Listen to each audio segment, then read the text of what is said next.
Mr. President, dear delegates, first of all, I would like to thank the President of the Olympic Committee, Mr. Keival, for inviting me to participate in this conference in the lovely city of Prague.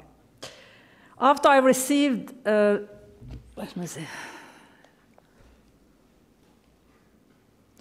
After I received this invitation, I tried to brainstorm the meaning of the title, even the meaning in English for me, and found out that sport on the edge can mean many different things.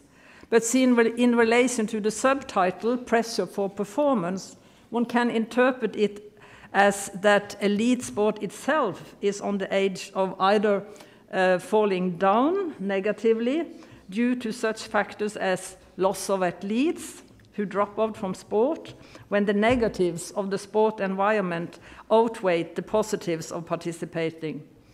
Harassment and other abusive behavior by teammates, coaches, others in the sports organization, or even fans and other bystanders can contribute to a very unpleasant environment. And often such negative factors lead to severe depression and physical maladies such as eating disorders. So balancing on the edge may be seen negatively, but it can also be seen positively. It can lead to making positive changes so that athletes don't fall off the edge because they experience a positive sport environment. The high-performance athletes, both male and females, deserve the best leaders, the best coaches, and a safe environment. They deserve a culture free from all kinds of harassment and abuse. A prerequisite, therefore, is that the athletes and entourage, particularly leaders and coaches, are able to create a gender culture in which the athletes can develop and perform optimally. It is important that both female and male athletes understand and learn about their own rights. They must be accorded equal rights, fairness, and respect. We can see this as another indication that sport is on the edge of better understanding and recognizing of the importance of gender equality, which I will focus on in the rest of my presentation. But what do we mean when we talk about gender and gender equality? To understand the development of both women and men, sport, and experience of female and male athletes, it is important to have in mind that the concept of gender concerns the psychological, the social, and the cultural differences between males and females. Gender refers to cultural meanings and connections associated with one's biological sex. It refers to what is appropriate behavior for women and men, and thereby to what is masculine and what is feminine. It differs within and between cultures, and being a man or woman is not a fixed state. People construct themselves as masculine and feminine, and psychological research suggests that the great majority of us, and particularly of elite-level athletes, combines masculine and feminine characteristics in varying blends. So, what then about gender equality? According to Council of Europe, gender equality means an equal visibility, empowerment, and participation of both sexes in all spheres of public and private life, including sport. Gender equality is the opposite of gender inequality, not of gender difference, and aims to promote the full participation of women and men in a society, and I add sport. It means accepting and valuing equally the difference between women and men and the diverse role they play in society, and we can add in sport. Gender equality means discussing how it is possible to go further to change the structures in society which contribute to maintaining the unequal power relationship between women and men, and to reach a better balance in the various female and male values and priorities. Council of Europe further states that, I quote, "Women's and men's living conditions are very different, but these differences should not have a negative impact on the living condition of both women and men, and should not discriminate against them, and should contribute to an equal sharing of power in economic, society, and policy-making processes." To reach gender equality, one has to recognize both the fact that inequality do exist and to try to map these inequalities so that they can be the focus for change. Gender equality in sport has many phases and is expressed in different ways from country to country. But some phenomena seem to occur in almost all countries, such as women do not have the same access to decision-making roles in sport, women do not have equal opportunities when it comes to job in coaching and administration, and there are very few maternity services for elite female athletes at the federal level in the European countries. Other examples of inequality are homophobia, media representation, access to sport facilities, reintegration into the labor market after finishing one athletic career, prize money and salaries, sponsors and fundings, and the experience of bullying, sexual harassment and abuse. A lot is happening particularly in Europe, but also internationally just now. European Union has developed a report on gender equality in sport with proposal for strategic action from 2014 to 20, with very concrete goals and with actions how to reach these goals. For example, they suggest 40% by 2020 of all women in decision-making roles are women. And these four areas that they focus on is gender balance in decision-making in sport, gender equality in coaching, fight against gender-based violence, and fight against gender stereotypes in sport and the role of media. And IOC has done, under this president, enormous work in different areas related to gender equality. One of the latest is an IOC Gender Equality Review report. This contains 25 very practical recommendations for boosting gender equality across 5 themes, and that is governance, sport, funding, portrayal, and human resources. I don't have time to go into detail on this. You can read about it on the IOC on their web. But let me briefly focus on 3 areas which get a lot of international attention at the moment. That is lack of women in decision-making, it's lack of female coaches, and it is safeguarding athletes. With respect to decision-making in sport, Czech sport has a huge resource in women, as you can see from this table, where Czech is 4th from the bottom in terms of women in decision-making position in European Union, and represent only 7%. And the same can probably be said about coaches, particularly national team coaches.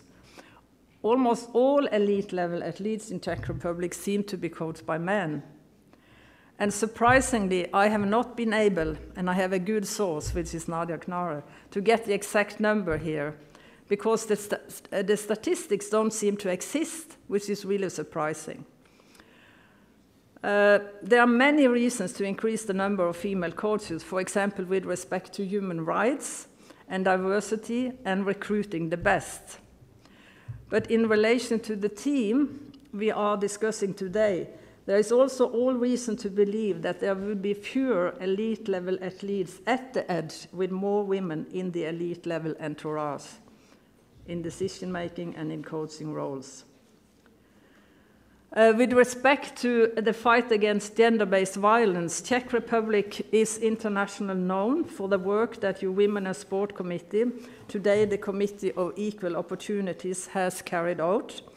And Nadia Knorre has also been involved in the development of the IOC's toolkits for safeguarding for NOCs and IFS.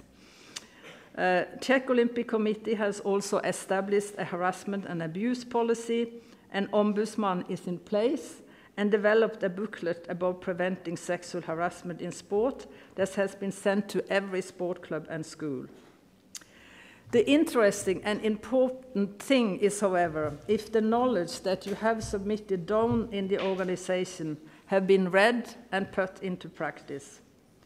Studies from other countries show that it is very difficult for the NOC to reach the different sports federations and the sport clubs and the athletes themselves.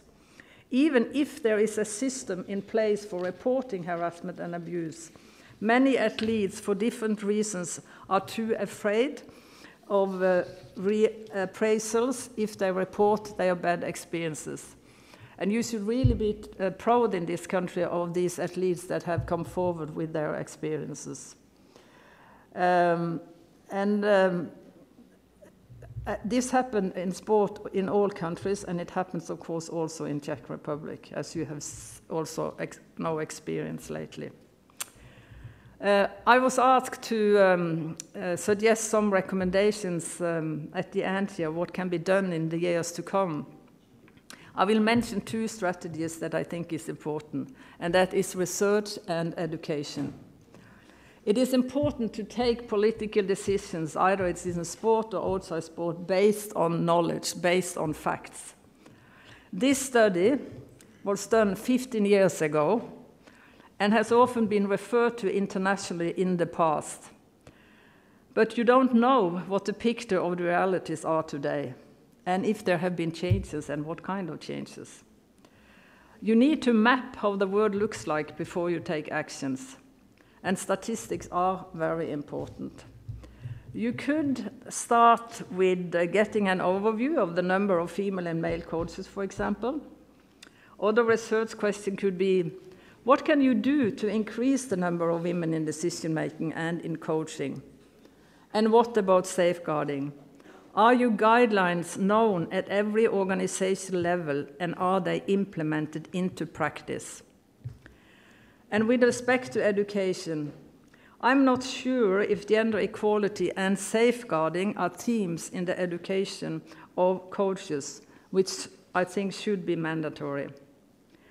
But it's also important to educate women and men in decision-making position and the athletes themselves about these issues. I believe that working systematically with research and education is one way of developing an athletic environment where athletes don't even need to be on the edge to perform their best. Thank you.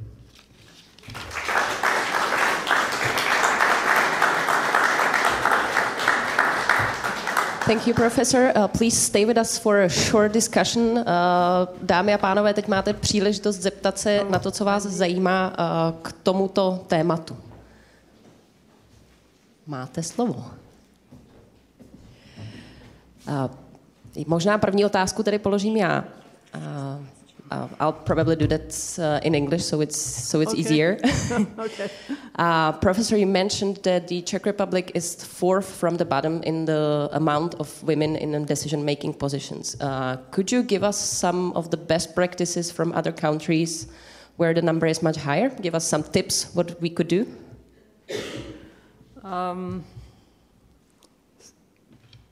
I think that there's many things you can do, particularly in relation to education, and you can also. It turns out that very many in many countries of coaches, particularly at higher level, have been elite level athletes themselves. So in some countries they try to approach elite level athletes when they retire and stimulate them and make. Conditions good for them so that they can take coach education.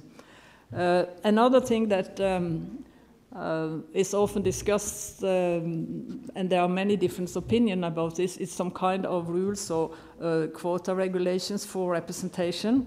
For example, in Norway, we have in the sport of law, in the Olympic Committee, we got in 91 a very mild form of quotas. It says that the number of both gender on the board of a federation should be equal to the membership in an organization, but there should be at least 2 women. And I think due to this is no long time ago, actually, 91, we have about 40% female members in sport organization, and I think there are 41% now on the boards. And probably as an impact of this, the largest sport in Norway is the Norwegian Football Federation. And there is about 27% female members. They have 50-50 now on their executive board. And it's something of the same with golf. Perfect, thank you. Otázky? So maybe one more question from me, because it's actually the first thing you mentioned is athletes' career transition programs. Mostly we are talking here about women, but would you agree with me that this is very important also, maybe even more important for men, as we can see in, for example, soccer and so on, that the athletes' career transition programs should be really stressed on? Absolutely, I think that, but that's in one way another question, because there are enough men in a decision-making position. But talking about athletes and the development athletes and the future of athletes and having a dual career program when they are active, I think is very important, because at some point their life as athletes are going to end. So that's no gender differences there. Thank you very much, Professor.